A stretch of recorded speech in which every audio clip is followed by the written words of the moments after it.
Hi, everybody. I'm here today with Dr. Alan Reznik, an orthopedic surgeon and sports medicine specialist, also a faculty member at Yale University and Quinnipiac University, inventor, author, lecturer, and consultant. And we've had all kinds of great conversations here today. I want to delve more into AI, Dr. Reznik. Can you tell us more about how AI in the medical field has enabled researchers to dig deeper into data? Yeah, this is a great question. There's a lot of different areas for that, and there's the pure research stuff that you hear about, more out there. But more commonly, there's so many techniques within AI machine learning more than large language models, but large language models as well as what we hear about more, where you can look at data and have the model try to partition the data into groups. It's called data clustering. Okay. So the interesting thing about that is that one of the things AI does well is it tries to figure out when things are alike or not alike. So if I'm going to take an X-ray and I say, is there a fracture there, right? I might have an algorithm that looks for a broken line on the edge of a bone and see if it translates to a broken line on the other side of the bone. And then that algorithm will try to evaluate the picture and overall and say yes or no, right? So to make the decision yes or no, there's a whole bunch of gray in the middle. And when you work on these intelligent machine learning systems, you want to find out where to put the line to divide the gray, so that the majority of the time, what's on, let's say the right, for example, the right side of the line is going to be a broken bone and the left side of the line is not going to be broken. And you want to know where to draw that line that gives you the best result on average. So that boundary, data boundary of the yes and no, right, is really what you're trying to learn. So you can use machine learning to take thousands and thousands of X-rays and then determine where to draw that line. And then use that line and bring a new X-ray in and say, does it fall on the right side or the left side of the line? And then go ahead and then get an answer. What's interesting in research and medical research is that so much of that used to be done with pure statistical analysis, and then probability, right? And it turns out when you do data clustering, the results aren't really quite the same as that.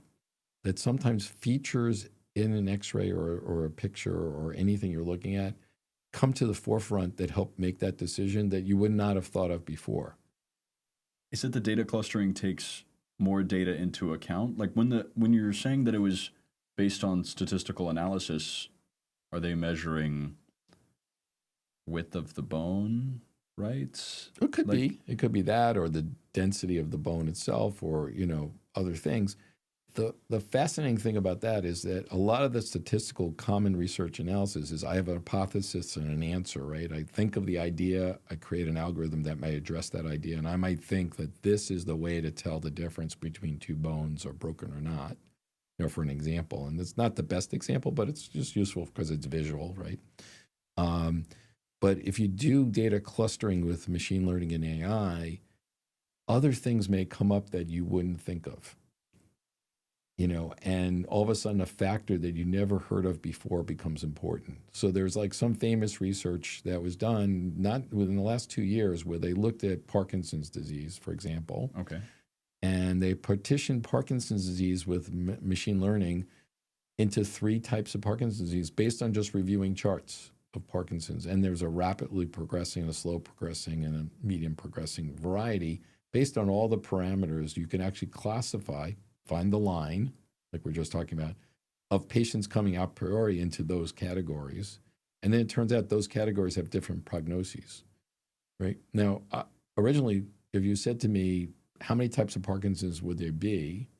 I don't know. Maybe there are 2 types, maybe there are 20 types, maybe there's 10 types. I don't know.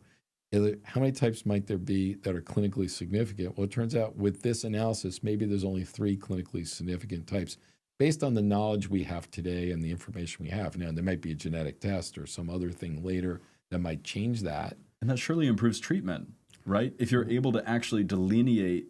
Right, or at least give people a prognosis, right? So if I can delineate where you fall, I might say, yes, this is going to be slow moving, you're going to live a long time with it, it's not going to be as debilitating.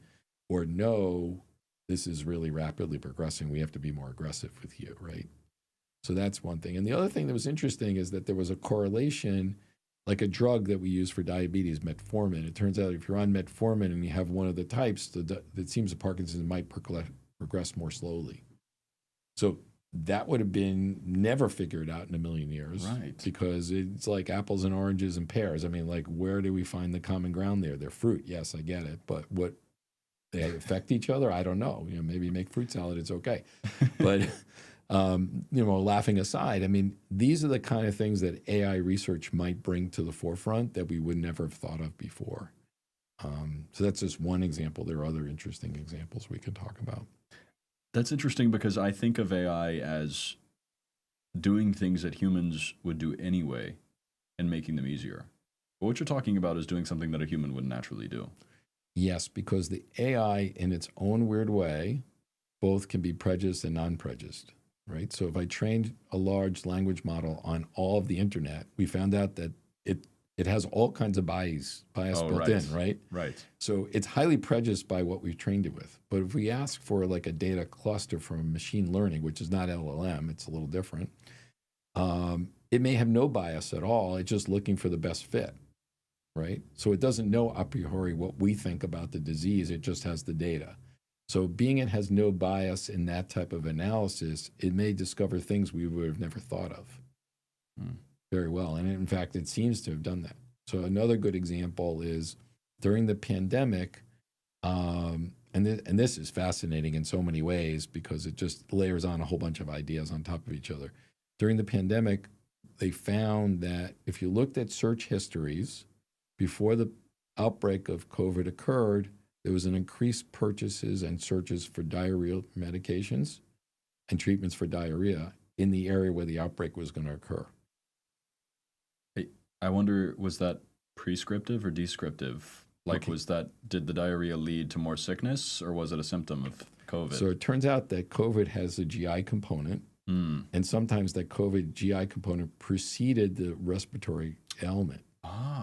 So there'd be people looking for diarrhea treatments in an area where COVID was about to outbreak because more people were having GI stuff before they had respiratory. Because that's what could be so sinister about COVID is that there could be asymptomatic carriers. Or maybe respiratorily they were asymptomatic. And they were shedding bacteria in their stool. Right. And they were still infected. Right.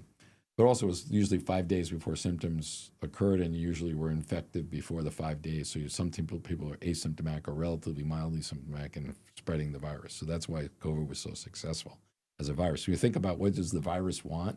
The virus wants to be spread. Right. Clever virus doesn't make you too sick. Like Ebola doesn't spread too well because you die pretty quickly. Right. This is a conversation with hantavirus. Right. Same thing. You die very fast. It doesn't spread very far. So it sounds scarier, but it's like... It's a weird self-regulating thing, right, in that way. So the other piece of this is really interesting. So now we know this piece of information, right? And now we have college campuses, right? And how do we know a dorm has got COVID, right? So now we know that the stool has the virus, right? So we can ask for stool samples. Doesn't sound so good. We can blood test everyone in the dorm. That doesn't sound so good. But it turns out if you looked at the sewage stream from the dorm building and took samples from each building, you could sample the sewage stream and find COVID virus in the sewage stream. You know someone in the building is infected. And now think about this other strategies, right? So now I know the building has an infection. So now what do we do? Well, if we COVID tested everyone, let's say did a blood test before they had the swabs, they did a blood test on everyone, that would be very expensive. But it turns out like if you do pool tests, like you take 10 samples of blood and test that one sample, and so you had 100 kids, now you're doing 10 tests, right? This is kind of an AI answer too, right? You do 10 tests, and now you find one positive. So now you only have 10 kids to test, and one of those 10 have COVID probably early on. So now we've converted taking 100 tests to find out who has COVID in the building. To 20. To 20, exactly. Or maybe less than that, right? If you figured it out earlier. Yeah, right, exactly. So like you can parlay some of these ideas where you get information that you didn't know about from AI, and you extract what it might mean, and then you parlay it into a way of controlling the outbreak in a way that hadn't been thought of before that's very efficient, cost efficient too. So this is nice to hear. It's nice to hear that our technological advancements can help us with future pandemics, because with COVID, I feel like it made us all acutely aware of how connected we were globally. Right. Because we were, our fate can be very similar to that of other countries. We can't be protected from a disease on the other side of the world. It comforts me to know that that same type of progress could help us in the future. Absolutely, absolutely. And there's another interesting study too, just to throw in the mix, that it was actually published in Nature, and it was actually before COVID, when they looked at outbreaks of the flu. There was a very elaborate reporting system. CDC ran it, and they're reporting from different centers, and physicians were reporting cases and so on. And it usually took, I think, I don't want to quote this incorrectly, but something like 10 to 14 days to confirm a flu outbreak because of the reporting method. And what they did is they wrote a paper. It came out in Nature, and I'm blanking on the year, but it was way before COVID occurred, where they looked at search results. And they were able to put together factors from search results like Tylenol, aspirin, cold medicine, purchases, and not even purchases, searching for them to purchase, right? Or searching for them to find them in a pharmacy. And they took the search results and they found that they could predict a flu outbreak in 4 to 6 days instead of 14. Wow. Because the search results for the symptoms way preceded the doctor's reportings, because people didn't go to the doctor until they're really sick. So the first line of defense is the Tylenol, and then Right, and then maybe it's NyQuil and, those kinds of things. And by finding the relationships in that data set from search results, you could predict cold outbreaks and flu and pandemic things way before they're actually reported to physicians. And the web allows you that, and Google, obviously, Google search or any search, allows you that. In fact, I wonder now if you start to look at AI and things are being fragmented in different ways in ChatGPT and other search methods where people ask a question, it might be harder to get that information back out of it than it was before. Before, because it was straight up, that person was looking for Tylenol. Whereas this person say, I have the following symptoms. What should I do? And the LLM says you should probably take Tylenol. So you may not get the same pure data back from the LLM, because the LLM is just answering questions over and over again. Right. And it doesn't necessarily. It's not tabulating a specific term search result, right? So it may not be as pure as a straight up Google search for that thing. So it may degrade the ability to do that indirectly. Be interesting to see what happens with that, or it may make it a lot better because the discussion might be more vibrant. You might actually have more data, right? Maybe too much data, maybe more than you want to know. That's why you have to cluster it and sort through it, right? Right, exactly. Well, thank you very much, Dr. Reznik, for taking the time to sit down with me today and talk some AI in a more comforting way. Yeah, thank you for having me. Yeah, there's a lot of interesting potentials for AI, and some of them are really right in front of us and very simplistic and very useful, and we need to see a lot more of that. And a big thank you to Dr. Alan Reznik, orthopedic surgeon specializing in sports medicine in the New Haven area.